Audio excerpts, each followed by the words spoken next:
25 April. Saya bebas dari penjara 3 bulan yang lalu. Di penjara saya 2 kali Bapak Ibu. Pertama 10 bulan di Bareskrim. Waktu itu yang laporkan saya Gus Yakut, Menteri Agama, karena mencemarkan nama baik Banser katanya. Waktu itu ya, alhamdulillah saya jalani 10 bulan. Nah, sekarang saya baca berita kemarin Gus Yakut dipanggil KPK, diperiksa ya, wallahu a'lam bishawab. Baik Bapak Ibu, saya percepat seremonialnya. Terima dulu salam ta'zim saya, salam hormat saya untuk semua pengurus masjid ini, ketua DKM, ulama, kiai, tokoh masyarakat, tokoh adat. Terima salam ta'zim saya, salam hormat saya.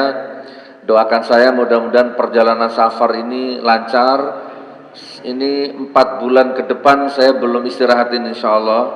Surabaya, Malang, sejabodetabek, Padang dan sekitarnya, Pasaman, Solo, Bukit Tinggi kemarin itu. Terus sekarang ada di sini, insya Allah 1 minggu di sini, nanti balik lagi ke Batam, Kalimantan Timur gitu ya nak ya, di Palu ya, sampai nanti ke Aceh. Pasca saya bebas dari penjara kemarin, 25 April. Saya bebas dari penjara 3 bulan yang lalu. Di penjara saya 2 kali Bapak Ibu. Pertama 10 bulan di Bareskrim.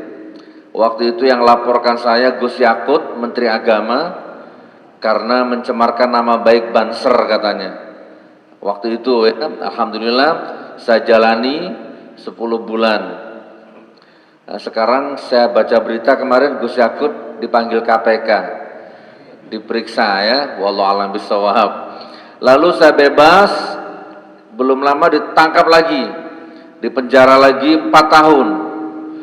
Ini ngeri nih, tuntutannya 10 tahun, jadi jaksa nuntut saya 10 tahun, divonis 6 tahun. Jadi saya jalani kurang lebih 4 tahun. Kasusnya ijazah palsu.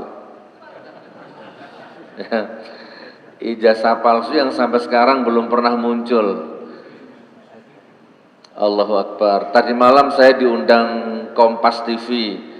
Terus nanti hari Selasa, ada yang pernah lihat acara Rakyat Bersuara? Ainus, hari Selasa toh jam 7, nanti saya hadir sana. Insya Allah Selasa pagi saya ke Jakarta sebentar, selesai Ainus saya balik lagi ke sini nanti. Saya tidur di hotel nih, daerah sini, nanti beliau yang tahu ini. Main-main ke hotel Pak ya. Jadi di penjara 4 tahun. Tapi saya tidak menyesal, saya tidak kapok. Waktu proses sidang berjalan, ada pengacara datang ke saya, Gus, ada kabar kalau Gus Nur mau minta maaf sama keluarganya Pak Jokowi, sama guru-gurunya Pak Jokowi atau siapalah, pokoknya minta maaf di media, itu sekarang Gus Nur bebas. Minta maaf sekarang bebas. Minta maaf sekarang, besok bebas. Tapi saya milih di penjara Pak, saya nggak mau bebas. Karena ini menyangkut prinsip, ini menyangkut keyakinan. Dari awal saya sudah yakin ini amar ma'ruf nahi munkar. Itu dari awal sudah. Rasanya saya berat kalau harus menggagalkan itu, saya nggak mampu. Saya harus memberikan contoh kepada anak istri saya. Video-video saya, perjuangan saya ditonton anak istri saya. Saya selalu ngomong amar ma'ruf nahi munkar, hak-hak batil-batil, tidak boleh toleransi. Terus tiba-tiba saya harus kalah, toleransi minta maaf, saya nggak bisa Pak. Ya, saya bisa kalahkan 1000 orang, tapi bukan itu yang hebat Pak. Yang hebat itu bukan yang kalahkan 1000 orang, yang hebat itu orang yang bisa mengalahkan egonya di depan anak istrinya, yang bisa mengalahkan egonya di depan bapak ibunya, ayah bundanya, yang bisa mengalahkan egonya di depan Al-Quran, di depan Allah. Jadi kalau waktunya sholat, tutup handphonenya, sholat, tegakkan tepat waktu. Waktunya sholat, tutup tokonya, tegakkan sholat tepat waktu. Ada tamu, walaupun presiden, waktunya sholat, tutup pertemuannya, ajak sholat dulu presidennya, tepat waktu. Nah itu baru hebat itu Pak. Berantem sama istrinya, suami istri berantem, cekcok tinggi, tiba-tiba azan. Allahu Akbar, Allahu Akbar. Nah, sebagai suami, sebagai presiden, stop. Manggil apa sama istri? Di sini manggil apa?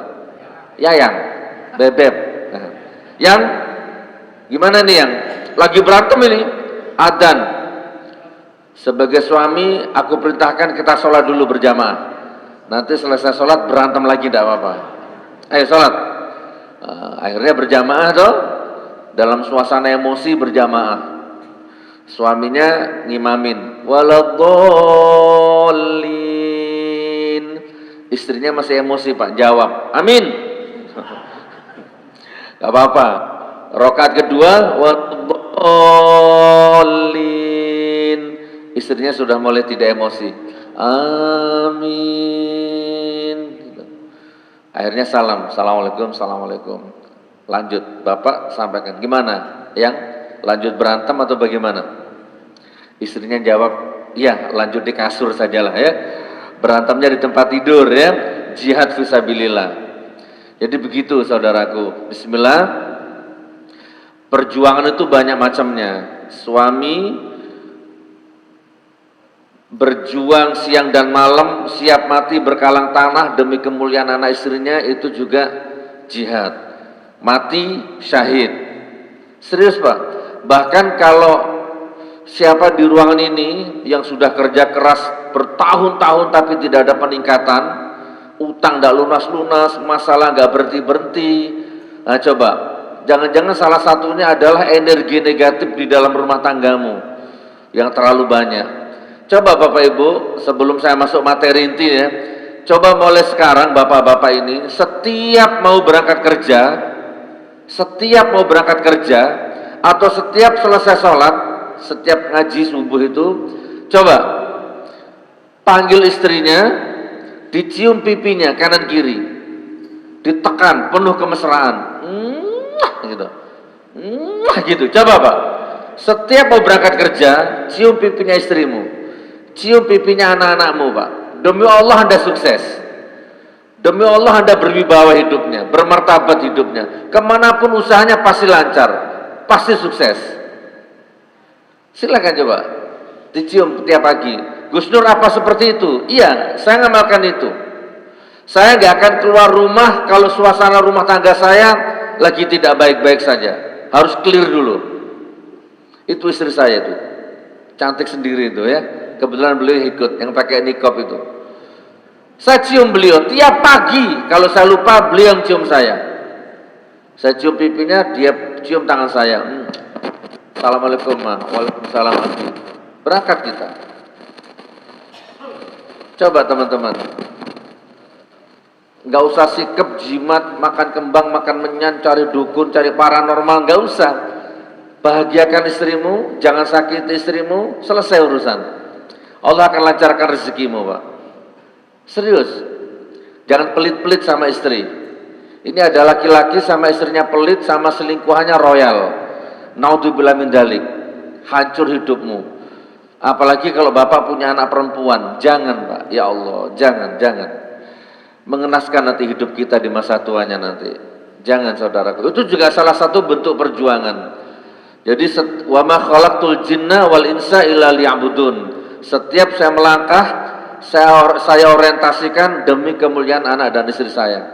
Anak-anakku, kamu harus kuliah di Mesir, di mana kayak terserah, di Madinah, di Mekah, di Libya, sepanjang apa iman, habis siap berkalang tanah demi kemuliaanmu kelak dunia dan akhirat. Gitu. Lalu ada perjuangan menegakkan kebenaran, melawan kedoliman, amar ma'ruf nahi munkar. Nah ini yang saya lakukan Pak selama 10 tahun yang kemarin itu, melawan pemerintah rezim Jokowi. Bukan Pak Jokowinya Pak. Kita nggak boleh benci sama orang, haram hukumnya. Saya nggak pernah benci sama Pak Jokowi. Saya nggak kenal. Pak Jokowi orang Solo, saya orang Madura, jauh, nggak kenal. Nggak boleh membenci orangnya. Saya hanya membenci dan marah sama kebijakannya, keputusannya. Di mata saya waktu itu munafik, pendusta, pembohong, perusak, penipu. Waktu itu di mata saya, dulu, ini saya cerita dulu Pak, 10 tahun yang lalu. Masya Allah, ternyata luar biasa dampaknya. Pesantren saya diganggu, dakwah saya diganggu, kemana saya dakwah dibubarkan. Saya beli tanah mau bangun pesantren diganggu, dibatalkan. Saya dilaporkan sekarang, besok jadi tersangka. Dilaporkan sekarang, besok ditangkap. Begitu terus. Tapi saya nggak putus asa, hak-hak batil-batil. Masya Allah, saya pernah di penjara Pak, 2,5 kali 2,5 kecil, diisi 9 orang. Saya kalau tidur itu kaki saya begini, gak bisa lurus, nekuk gini. Karena kalau lurus nendang kepalanya orang. Coba, saya nggak pernah makan dana haji Pak. Saya nggak pernah makan uangnya reklamasi, EKTP, nggak pernah. Saya nggak pernah ikut campur. Saya hanya mengkritik. Tapi di penjara dicampur sama 9 orang narkoba, tidurnya kakinya nggak bisa lurus. Mau tahajud nggak bisa. Ya tetap tahajud, cuma sujudnya nggak bisa normal, nggak cukup. Saya pernah di situ Pak. Masya Allah, rupanya mereka mau menghancurkan mental saya rupanya. Mau membuat saya gila. Karena memang sebagian besar yang masuk ke situ gila semua Pak. Sudah malas sholat, lupa istri, bahkan istrinya ditipu, orang tuanya ditipu, di dalam penjara masih sibuk menipu orang. Alhamdulillah, saya dijaga sama Allah. Resepnya ada di sini, surat Muhammad ayat 7. Jadi kalau Anda dalam keadaan terjepit, terpojok, tersudut, ya, Anda dalam posisi udah gak ada jalan keluar, apapun itu, ekonomi, utang, rumah tangga, apapun, solusinya ada di Al-Quran. Surat Muhammad ayat 7. Ada yang tahu? Yang mana bunyinya? Gimana Ustaz? Nah, nanti dibuka Al-Quran, diamalkan ini Pak, coba amalkan. Insya Allah Pak, amalkan. Al-Qurannya dibuka, di posisi kanan, baris ke-10, surat Muhammad ayat 7. 1, 2, 3, 4, 5, 6, 7, 8, 9, 10. Atau kalau dari bawah, baris ke-5.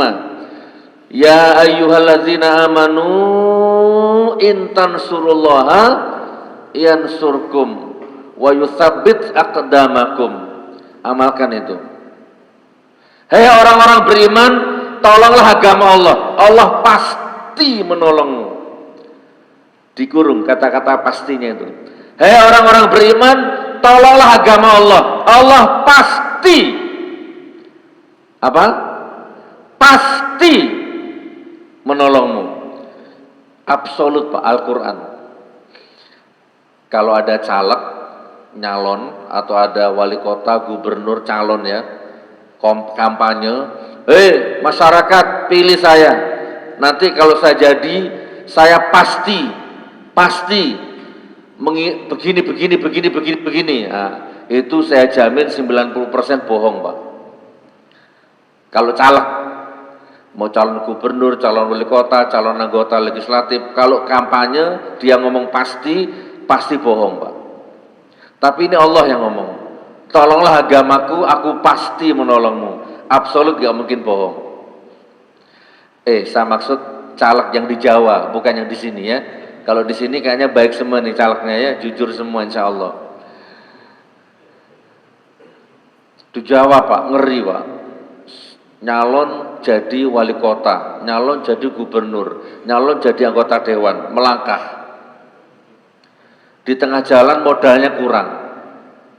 Akhirnya jual tanah, jual gudang, jual aset, jual mobil, jual tanah, macam-macam. Ternyata masih kurang Pak, nggak cukup. Tapi ini sudah di tengah jalan ini. Mau mundur nggak mungkin karena sudah banyak modal keluar, 5 miliar, 6 miliar. Mau maju nggak mungkin, uangnya habis. Modalnya nggak ada. Nah, pada titik itu datang pemodal. Boleh oligarki, boleh bandar, boleh apa. Kalau nasional mungkin 9 naga. Kalau provinsi 9 cacing, mungkin ya. Dimodali Pak. Terjadilah deal-deal politik. Makanya begitu dia jadi, nggak ada Pak. Rakyat nggak ada Pak. Yang ada bayar utang, bayar utang, bayar utang, bayar utang, korupsi, korupsi, korupsi, korupsi. Dia lupa kalau dia disumpah sama Quran. Makanya rata-rata hidupnya hancur, jabatannya nggak berkah. Karena dari awal sudah salah sistemnya. Itu Pak. Tapi ini Allah yang bilang, tolong agama Allah, Allah pasti menolongmu. Ayo Pak, mulai sekarang saya ceramah ini, insya Allah 25 menit ke depan ini, ayo tolong agama Allah, tolong agama Allah, tolong agama Allah, tolong agama Allah. Kenyangkan perut-perut yang kelaparan, walaupun perutmu sendiri lapar. Kenyangkan perut orang yang lapar, walaupun perutmu lapar. Bangun harapan orang, walaupun harapanmu gak jelas.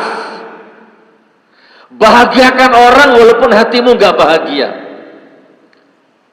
Itu sama dengan menolong agama Allah, makmurkan masjid, deres Al-Quran, baca Qurannya, ya kan, bahagiakan anak istri, ya tadi tuh bantu orang sebanyak-banyaknya, itu menolong agama Allah. Kalau ini Anda terapkan, insya Allah Pak, insya Allah, ya Allah. Saya di penjara, ada orang datang ke saya, Gus Nur, minta uangnya atau pinjam uangnya 2 juta, istri saya mau melahirkan. Pas saya nggak punya duit, belum ada yang besuk, tidak pegang uang sama sekali, pinjam uangnya 2 juta Gus Nur. Oke. Saya tanya, kamu kenapa kok masuk penjara? Istri mau melahirkan, kamu masuk penjara, kenapa? Saya nyuri motor, apa namanya, sepeda motor. Saya nyuri motor Gus, ya untuk saya jual untuk biaya anak istri saya lahirkan, biaya istri melahirkan. 2 hari 3 hari saya tawar-tawarkan nggak laku-laku. Akhirnya saya foto, saya jual online di Facebook. 1 jam saya posting, datang pembeli, alhamdulillah. Yang beli yang punya motor, bawa polisi. Akhirnya ditangkap. Besok istri saya mau melahirkan Gus, 2 hari lagi mau melahirkan. Sudah pecah apa namanya Bu, ketuban ya. Saya bilang sama beliau, Mas, di sini ada 650 napi. Coba sampean ke sana dulu, usaha ke yang lain dulu, nanti kalau nggak ada baru ke saya. Saya bilang begitu karena saya nggak pegang duit Pak, tapi saya nggak mau mematahkan harapan orang, nggak mau saya. Siapa tahu 1 menit 2 menit ke depan Allah kasih rencana lain gitu ya, maka saya suruh ke yang lain. Ternyata beliau jawabnya gini, sudah Gus Nur, sudah saya datangi semua, nggak ada yang mau bantu. Oke, kalau gitu Mas, di pojok sana ada kamar kecil, cuma isi 8 orang, blok B8. Coba sampean ke sana, itu banyak duitnya, karena isinya koruptor semua, penggelapan pajak di sana semua. Yang lain kalau makan nasi jatah, di sana kalau makan GoFood, koruptor semua. Silahkan ke sana. Kalau 2 juta kecil itu. Sudah Gus, saya sudah ke sana, tapi nggak ada yang mau ngasih. Loh coba Pak. Oh iya ya, saya baru sadar ini penjara. Penjara itu nafsi. Gitu ya. Jadi akhirnya ya sudah Mas, kalau gitu kenapa mic-nya mati? Kenapa Ustaz? Jackson. Oh, pakai ini aja ya. Cek. Sampai di mana tadi? Oh ya. Oke, kalau gitu tunggu di sini Mas, saya ambilkan uang. Kebetulan hari ini saya dapat rezeki besar. Padahal gak ada rezeki Pak. Saya masuk ke kamar, saya pinjamkan uang kas. Jadi ini ada nggak yang pernah masuk penjara? Angkat tangan, tidak ada ya? Di penjara itu ada iuran tiap minggu Pak. Anak-anak kamar gitulah ya, tidak tahu itu apa itu. Mas pinjam uang kasnya 2 juta. Saya pinjam, baru saya kasihkan dia. Mas, tidak usah minjam, tidak usah ngutang, nih bawa pulang, biayai istrimu melahirkan. Pakein aja nggak apa-apa Ustaz. Cek. Pakai biaya kelahiran istrimu, bawa pulang. Ini yang saya maksud, ini masuk kategori intan surullah Pak, yang surkum. Lakukan ini. Tidak harus punya uang Pak. Coba nanti kalau sudah pulang Bapak Ibu, kalau sudah pulang nanti diketik YouTube-nya ya. Diketik YouTube, Gus Nur bedah rumah Madura gitu, ada di YouTube. Nanti kalau sudah di rumah, apa? Gus Nur bedah rumah Madura. Jadi waktu itu Bapak Ibu, saya lagi bangun rumah, belum selesai di Kota Malang. Saya masih ngontrak. Saya punya pesantren di Palu, Pak. Ada yang tahu? 3 lantai, pondok pesantren tahfidz Quran, gratis. Itu pesantren saya viral waktu itu karena waktu ada gempa tsunami di Palu, luluh lantah itu semua bangunan di sekitar pesantren saya itu. Qadarullah pesantren saya utuh, Pak. Nggak retak, nggak pecah, nggak ngapa-ngapain. Masih ada di YouTube. Semua relawan yang datang ke sana poskonya di pesantren saya itu. Nah, karena di sana ada gempa macam-macam, provinsinya dari provinsi mati itu di Palu itu, Pak. Maka saya dan keluarga hijrah ke Malang, Jawa Timur, ngontrak rumah di sana. Rencana nanti kalau sudah Palu kondusif, saya balik lagi ke Palu. Karena ada santri 350 waktu itu, Pak. Akhirnya saya ngontrak di Malang. Qadarullah nggak lama ada rezeki, kok istri saya minta dibuatkan rumah di situ, di Malang. Ya sudah, kita buat. Lagi bangun 30%, tiba-tiba WA-nya bunyi, WA saya, ting. Perhatikan Ustaz, ini ilmu. Anda amalkan demi Allah. Minta kita ketemu lagi, nanti ada takdir ketemu lagi, Anda sukses. Amalkan ini. Ada WA masuk, ting, apa ini? Ternyata ada foto, ada tulisan, Assalamualaikum Gus Nur, ini ada orang 2, Bangkalan dan Madura, Bangkalan dan Pamekasan. Yang satu ustadz, yang satu muadzin. Rumahnya roboh, fakir miskin, roboh nggak bisa ditempati, sudah 2 tahun. Camatnya kan ke sana, lurahnya ke sana, relawan di foto-foto, tapi nggak pernah dieksekusi. Saya lihat fotonya, ya Allah, kasihan Pak. Nah ini yang saya heranin, Indonesia ini Pak. Haram hukumnya pemimpin tidur enak, sementara rakyatnya kelaparan. Itu haram hukumnya Pak. Ini kemana lurahnya, kemana camatnya gitu loh. Subhanallah, akhirnya saya panggil istri saya, sama anak saya. Kameramen itu anak saya, ini menantu saya. Itu istri saya panggil. Ma, sini, saya manggil mama. Mama, sini sayang. Tak tunjukkan fotonya, coba lihat Ma. Ini orang Madura, rumahnya roboh. Dilihat sama istri saya. Masya Allah, astagfirullah bi. Ya sudah kata istri saya, rumah kita tunda dulu, kita pending dulu. Ini kita selesaikan dulu. Akhirnya kita sekeluarga ke sana. Sampai di sana saya izin sama ustadznya itu. Ustadz, saya bantu rumahnya, saya bangun, tapi izin saya syuting, saya masukkan YouTube. Bukannya teriak, supaya bupatimu nonton, wali kotamu nonton, presidenmu nonton. Itu niat saya. Biar kebuka mata mereka. Boleh enggak? Boleh Gus, enggak apa-apa. Akhirnya saya syuting. Dari peletakan batu pertama sampai gunting pita. 2 bulan, 3 bulan selesai 2 rumah Pak. Pulang lagi saya ke Malang. Perhatikan. Rumah masih ngontrak. Lihat rumah belum selesai. Tapi rumahnya orang selesai duluan. Ada kepuasan batin yang tidak bisa dilukiskan dengan uang Pak. Itu yang saya maksud, intan surullaha yansurkum. Itu yang saya maksud Pak. Coba amalkan Pak. Insya Allah. Jadi walaupun Indonesia nanti bencana alam bubar, itu di Jakarta, di sini aman nanti. Baldatun thayyibatun wa rabbun ghafur. Kenapa? Karena masyarakat di sini, terutama antum-antum ini, lapang dadanya, lapang pikirannya, lapang jiwanya. Gak ada pikiran merampok harta orang. Beda kalau Jakarta Pak. Pejabatnya, perutnya sudah gendut, bingung mikir hartanya orang. Rekeningnya sudah banyak, bingung merampok hartanya orang. Naudzubillah min dzalik. Alhamdulillah rumahnya sudah selesai. Itu ada di YouTube, Gus Nur bedah rumah Madura gitu. Gimana kira-kira? Pak, Anda belum punya rumah, lagi ngontrak atau bangun belum selesai, tiba-tiba ada orang minta dibuatkan rumah. Anda panggil istri Anda, adek sini, ini ada orang minta dibuatkan rumah. Kira-kira jawaban istrinya gimana Ustaz? Kira-kira istrinya Bapak mau jawab gimana? Gimana Ustaz? Jangan-jangan istrinya Bapak jawabnya begini, Bapak kesurupan di mana gitu ya? Kita aja belum selesai rumahnya gitu ya. Ya nggak apa-apa sebenarnya, tapi coba kalau dilapangkan dadanya coba. Rezeki Allah nggak akan tertukar Pak.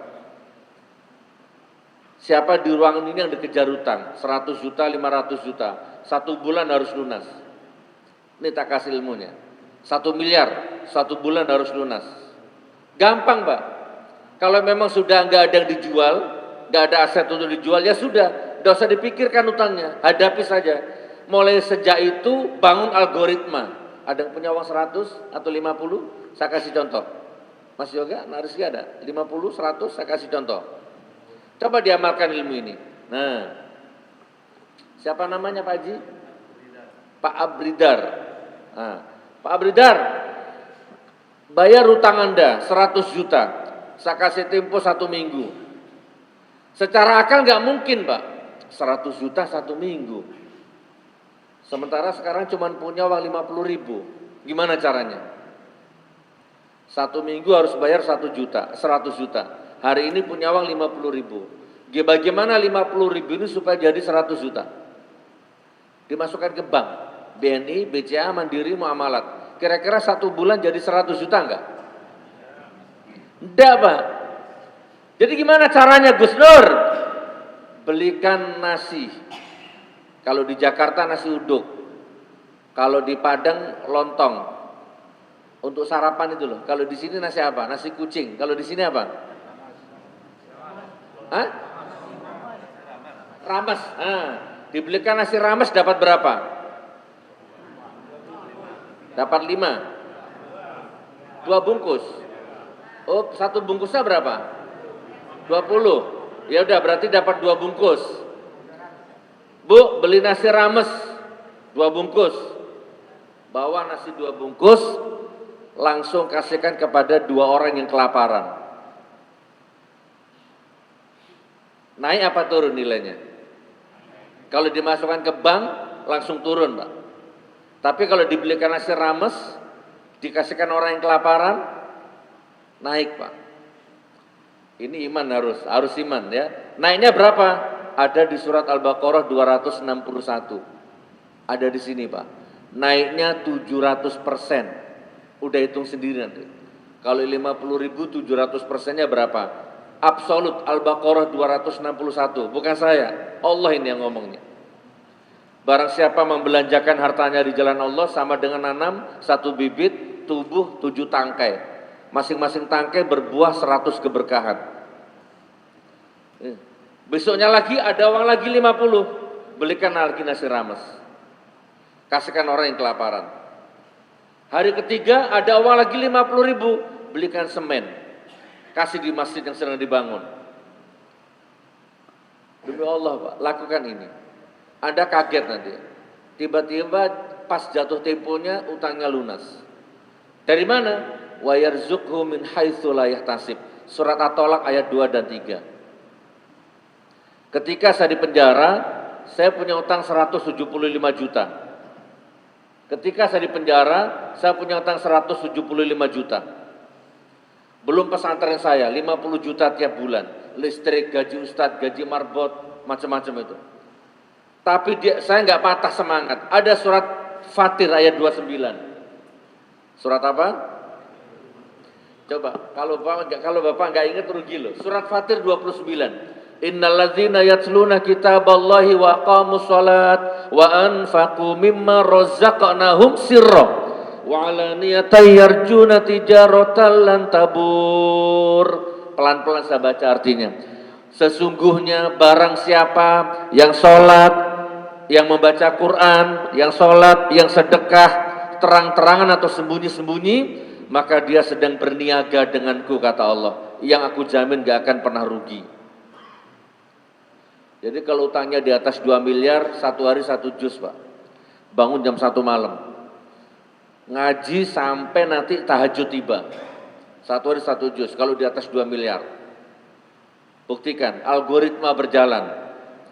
Bapak punya TikTok, punya IG, punya YouTube, punya Facebook, buka. Teng. Kok ada video pisang nih. Wah, bagus sekali, pisang apa ini? Bapak tonton 1 video pisang Ambon. Bapak like. Maka jangan heran sejak itu beranda medsosmu akan dipenuhi video pisang. Kemarin cuma nonton satu video, kenapa sekarang banyak kali video? Pisang semua yang datang. Itu namanya algoritma. Kasih 2 orang kelaparan sarapan, 2 orang akan datang 4 bungkus untuk Anda. Sedekahkan 4 bungkus rames untuk 4 orang, akan datang 8 bungkus untuk Anda. Itu rumus Pak, absolut Al-Baqarah 261. Tiba-tiba istri saya ditelepon orang Singapura waktu saya di penjara. Demi Allah ditelepon orang Singapura. Gak kenal, gak pernah ketemu saya. Umi, saya tengok Gus Nur di YouTube Umi. Saya tengok Gus Nur di YouTube. Saya tengok Gus Nur di penjara. Saya tak ada niat busuk, tak ada niat buruk. Saya niat nolong Gus Nur. Umi, saya tak cakap, tak banyak pandai bicara. Saya mau tanya saja poin-poin Umi. Pertama, Gus Nur punya hutang tak? Kalau punya, saya lunasi hutangnya Gus Nur. Salam, Gus Nur tak usah berat-berat pikir di penjara. Yang kedua, pesantrennya Gus Nur macam mana nasibnya? Kalau belum ada uang, saya biayai pesantrennya sampai Gus Nur bebas. Yang ketiga, salam sama Gus Nur, jangan makan nasi penjara. Saya transfer 150.000 per hari untuk makan sampai bebas. Ditransfer itu istri saya. Melunasi hutang, biaya pesantren, biaya makan saya di penjara, dijamin sama Allah Pak. Orang Singapura, nanti diketik di YouTube Gus Nur Singapura gitu. Begitu saya bebas, saya langsung ke sana Pak. Saya silaturahim kepada orangnya itu. Terima kasih, namanya Tuan Rashid. Aneh Pak, ya bukan aneh. Wa yarzuqhu min haitsu la yahtasib. Ada di sini semua. Makanya mulai sekarang, ayo kalau capek hidup munafik, capek hidup berpura-pura, capek hidup susah, nih tiap hari baca Quran, tidak boleh libur. Tiap hari, kalau bisa 1 juz per hari, kalau nggak bisa ya sudahlah 1 kaca begini. Kalau nggak bisa, ya sudah 1 potong begini. Bismillahirrahmanirrahim. Alif lam ra. Shadaqallahul adzim. Ya nggak apa-apa sudah, cukup. Kalau masih kepanjangan, Bismillahirrahmanirrahim. Nun. Shadaqallahul adzim. Nggak apa-apa. Yang penting baca Pak. Terlalu tapi ya. Siap kira-kira? Menolong agama Allah siap? Yakin? Alhamdulillah ya Allah. Nah sekarang kalau gitu, ayo saya mau praktek. Tapi saya nggak memaksa. Kalau nanti Anda kuat angkat tangan. Saya Gus Nur. Tapi kalau nggak kuat nggak apa-apa. Kita tetap silaturahim. Saya sekarang tinggal di Malang. Bapak Ibu, saya tunggu kedatangannya ke Malang. Ini sholat suruk ya? Oh ya. Saya tunggu kedatangannya di Malang. Ada yang tahu kota Malang? Bapak Ibu, saya cerita sedikit ya. Ada yang tahu Masjid Jogokarian, Jogja? Pernah ke sana? Ke sana Pak. Keren itu. Pak, ini ada masjid aneh di Jogja. Namanya Jogokarian. Kalau Bapak sholat Jumat di sana, kehilangan motor, diganti baru motornya nanti dari showroom, dari dealer. Itu namanya Masjid Jogokarian. Lokasinya di Jogja. Kalau sholat Jumat, ribuan orang itu yang makan itu, namanya Jumat Berkah. Kalau Ramadan, sahur dan buka puasa, paling sedikit 3.000 orang, 1 bulan full di Jogokarian. Saldonya tidak pernah ada di masjid, saldonya 0. Uangnya dikeluarkan terus. Tidak pernah nyimpan saldo. Itu namanya Masjid Jogokarian. Saya iri Pak, saya diundang ke sana. Saya ceramah di sana. Gak bisa tidur saya. Keren ini masjid ini. Ya Allah, minta rezekinya. Izinkan saya mau bangun masjid kalau bisa lebih bagus dari Jogokarian. Ternyata saya dikasih rezeki sama Allah. Akhirnya saya beli tanah di Singosari Malang. 2000 meter. Saya harus bangun masjid yang lebih hebat dari Jogokarian. Boleh Pak, namanya motivasi, iri positif Pak. Saya umumkan ke jamaah. Jamaah, teman-teman Gus Nur, doa restunya ya, saya mau bangun masjid 24 jam aktif. Pintunya nggak saya tutup. Dapur umumnya nggak saya tutup. Jadi kalau Bapak ke sana, makan, tidur, ngaji, makan, tidur, ngaji, duha, tahajud, bebas, nggak pernah ditutup pintunya. Alhamdulillah Pak. saya bangun masjidnya.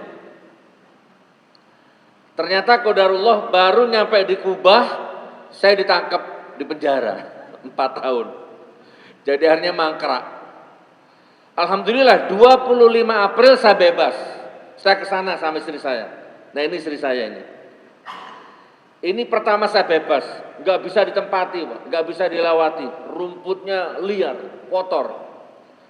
Saya minta sama Allah, ya Allah, izinkan saya menjemput rezekimu. Takdirkan saya bisa safari dakwah, saya akan lanjutkan rumah Allah ini. Qadarullah 3 bulan saya safar, lantai 1 sudah bisa dipakai sholat Jumat. Sudah ada Jumat berkahnya.